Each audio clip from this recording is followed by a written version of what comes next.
అనగనగా ఒక రాజ్యం ఉండేది. కానీ రాజుకి మంత్రికి మాత్రం తలతిక్క కొంచెం ఎక్కువగానే ఉండేది. పగలును రాత్రిగాను, రాత్రిని పగలుగాను నిర్ణయించారు. ఇది పిచ్చి వాళ్ళ రాజ్యం అయినా ఇలాంటి చోట ఉండటం చాలా ప్రమాదం. నా మాట విని నాతో వచ్చేయి, ఇద్దరం వేరే ఎక్కడికైనా వెళ్ళిపోదాం. నన్ను క్షమించండి గురువు గారు, దయచేసి నన్ను ఇక్కడే వదిలిపెట్టేయండి. నేను ఈ స్వర్గంలో జీవించాలి అని అనుకుంటున్నాను. నీకు అవసరమైనప్పుడు పిలువు, వస్తాను. నేనేం తప్పు చేశాను? నేను నిరపరాధిని, సన్యాసిని. విద్యాశులకు సరిపోయేంత మెడ ఉన్నవాడిని పట్టుకురామని రాజాజ్ఞ. దేవుడా, ఈ ఒక్కసారి అవకాశం ఇవ్వు. మరెప్పుడు గురువు గారి మాటను జవదాటాను. అద్భుత శక్తులున్న ఆయన తక్షణం శిష్యుడి ముందు ప్రత్యక్షమయ్యాడు.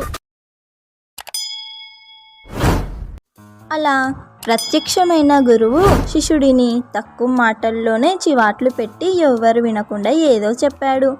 ఆ పైన అక్కడికి వచ్చిన రాజుగారి దగ్గరికి వెళ్ళి ధైర్యంగా అడిగాడు, రాజా, గురువు ఎక్కువ శిష్యుడు ఎక్కువ అని. గురువే ఎక్కువ, సందేహం లేదు. అయినా నన్నెందుకు అడుగుతున్నారు? అన్నాడు రాజుగారు. అయితే నా శిష్యుడు కంటే ముందు నాకు శిరచ్ఛేదం చెయ్యండి. నా తర్వాత గాని వాడి తల తీసేందుకు వీలు లేదు అన్నాడు గురువు. సంగతి అర్థమైన శిష్యుడు అరవడం మొదలు పెట్టాడు. లేదు లేదు, నేనే ముందు. మీరు ముందు నన్ను కదా ఇక్కడికి తెచ్చింది. నా మెడే కదా వద్యాశిలలో పెట్టేది. అందుకని ముందు నన్నే వధించాలి, ఆయన్ని కాదు. ఆయనకు చెప్పండి, ఇక్కడి నుండి వెళ్ళిపోమనండి ముందు. రాజుగారు మంత్రిగారు ఇద్దరు నోళ్ళప్పగించి చూస్తుండగానే గురు శిష్యుల మధ్య పోట్లాట మొదలయ్యింది. నేను ముందు. లేదు, నేను ముందు. రాజుగారికి మంత్రిగారికి వాళ్ళ ఈ ప్రవర్తన ఆశ్చర్యం కలిగించింది. రాజుగారు గురువుని అడిగాడు, మీరెందుకు చనిపోవాలని తొందరపడుతున్నారు? విద్యార్థులకు సరిపోయేంత మెడ ఉన్నది గనక మేం అతన్ని ఎంపిక చేసుకున్నాం అని. మీరు నన్ను ఎలాంటి ప్రశ్నలు అడక్కండి, ముందు నన్ను వధించాలి అంతే అన్నాడు గురువు మొండిగా. ఎందుకు? ఇందులో ఏదో రహస్యం ఉంది. మీరేదో దాస్తున్నారు. జ్ఞానిగా మీకు తెలిసిన దానిని మా బోటి వాళ్లకు వివరించటం మీ బాధ్యత. చెప్పండి అన్నారు రాజుగారు. నేను చెబితే మీరు నన్నే వధించాలి. ముందు మాట ఇస్తారా? అడిగాడు గురువు. రాజుగారు సరేనన్న మాట మీదట ఆయన రాజును దూరంగా తీసుకెళ్లి సేవకులకి ఎవ్వరికి వినపడకుండా గుసగుసగా చెప్పాడు. మేమిద్దరము ఇప్పుడే ఇక్కడే చనిపోవాలని ఎందుకంత పంతం పడుతున్నామో ఇంకా అర్థం కాలేదా మీకు? మేమిద్దరము అనేక దేశాలు తిరిగాం. ఈ భూమి మీద నిజానికి మేము చూడని ప్రదేశమే లేదు. కానీ ఇంతవరకు మాకు మీలాంటి రాజ్యం గాని మీలాంటి రాజుగారు గాని ఎక్కడ కనబడలేదు. ఇప్పుడు మీ ముందున్న వద్యశిల మామూలుది కాదు. సాక్షాత్తు ఆ యమధర్మరాజు ఇష్టపడే శిల అది. పైగా కొత్తది. దాని మీద ఇంతవరకు ఎలాంటి నేరము మోపబడలేదు.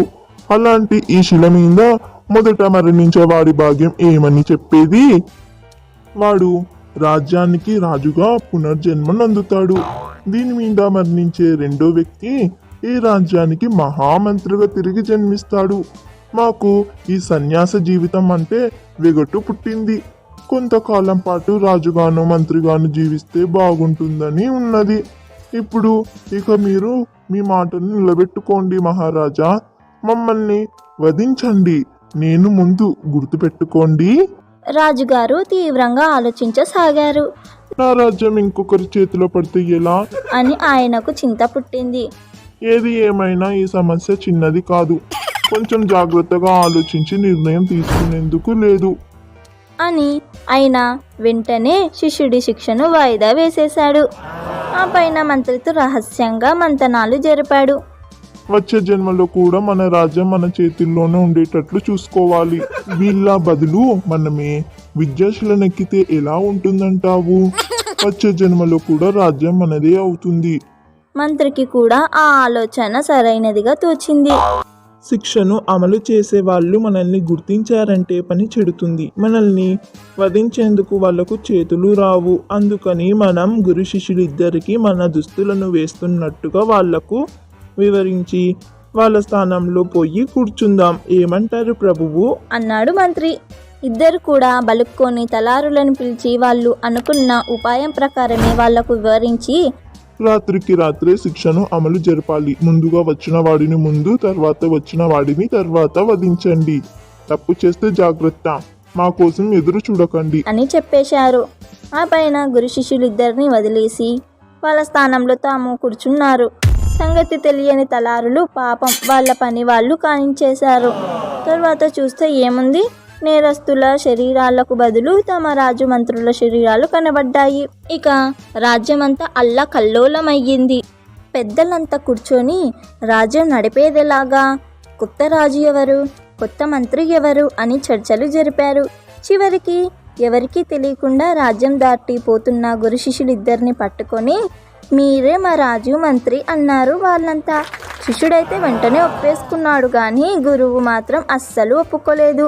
చివరికి పాత చట్టాలన్నింటినీ తొలగించవచ్చు, పూర్తిగా కొత్త శాసనాలను అమలు చేయొచ్చు అని హామీ ఇచ్చాక ఆయన తాత్కాలికంగా రాజ్యం నడిపేందుకు ఒప్పుకున్నాడు. ఆ పైన రాజ్యంలో పగలు పగలు, రాత్రి రాత్రి అయిపోయాయి. కొంతకాలానికి ఆ రాజ్యానికి ఇతర రాజ్యాలకు తేడా లేకుండా అయ్యింది. కథ సమాప్తం.